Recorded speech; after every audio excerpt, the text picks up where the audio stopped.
कहते हैं कि सनातन या इस्कॉन आतंकवादी, फिर आप कौन हैं?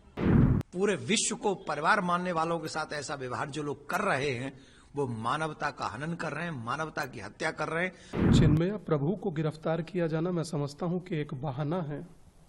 1.25 करोड़ हिंदुओं का नरसंहार निशाना है। हिंदुओं पर हमला देश बर्दाश्त नहीं करेगा, सनातन बर्दाश्त नहीं करेगा और हिंदुस्तान की सरकारें बर्दाश्त नहीं करेंगी। ये सनातन को बदनाम करने की साजिश है। कुछ लोग चाहते हैं कि विश्व पटल पर सनातन जगत बदनाम हो और ये हम सभी सनातनियों के लिए सोचनीय विषय है। जिन सनातनियों को वहां मारा जा रहा है, जिनकी बहन बेटियों के साथ बुरा व्यवहार हो रहा है, जिनको सरेआम सड़कों पे खींचा जा रहा है, जिनकी दुकानों को लूटा जा रहा है, जिनके मकानों को जलाया जा रहा है, न रात देखी जा रही है न दिन देखा जा रहा है।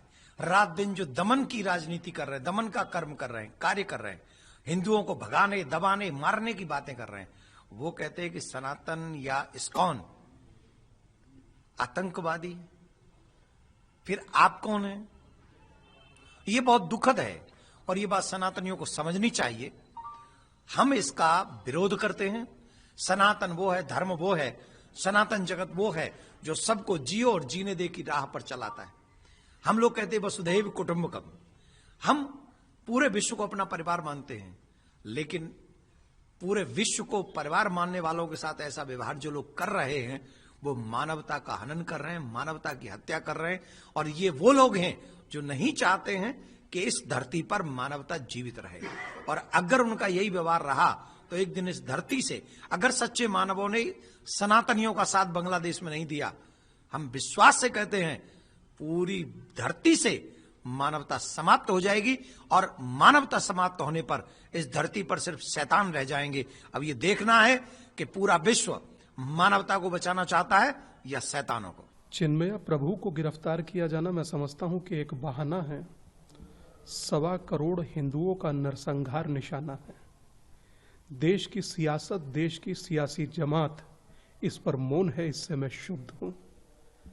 एक एक सेकंड में बोलने वाले मानव अधिकार के धुरंधर चैंपियन एकदम मौन और मुंह में दही जमाए बैठे हैं। मैं हैरान हूं।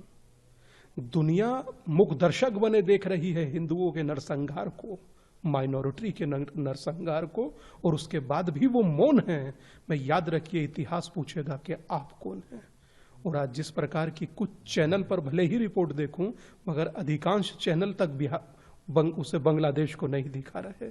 मेरे लिए ये बहुत चिंता का विषय है। संभल पर आपको चिंता है, होना भी चाहिए, मगर क्या हिंदू आपके नहीं हैं? क्या वो 1.25 करोड़ हिंदू जो अपनी जान की भीख मांग रहे हैं?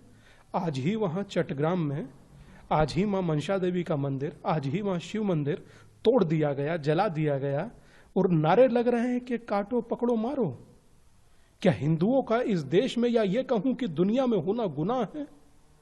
और नोबेल लॉरिएट हैं यूसुफ, जो कार्यवाहक प्रधानमंत्री हैं, वो मुख दर्शक बने देख रहे हैं। इसका मतलब आपका मौन सहमति है और ये विभत्स दुखद है। मैं समझता हूं कि देश के प्रत्येक व्यक्ति को इसका विरोध करना चाहिए। हिंदुस्तान के प्रत्येक हिंदू को, सनातनी को इसका विरोध करना चाहिए। और आने वाले कुंभ में इसका विरोध के साथ साथ एक विचार प्रबल होना चाहिए कि हिंदुओं पर हमला देश बर्दाश्त नहीं करेगा, सनातन बर्दाश्त नहीं करेगा और हिंदुस्तान की सरकारें बर्दाश्त नहीं करेंगी। और अगर सरकारें बर्दाश्त कर रही हैं तो ये भी चिंता का विषय है।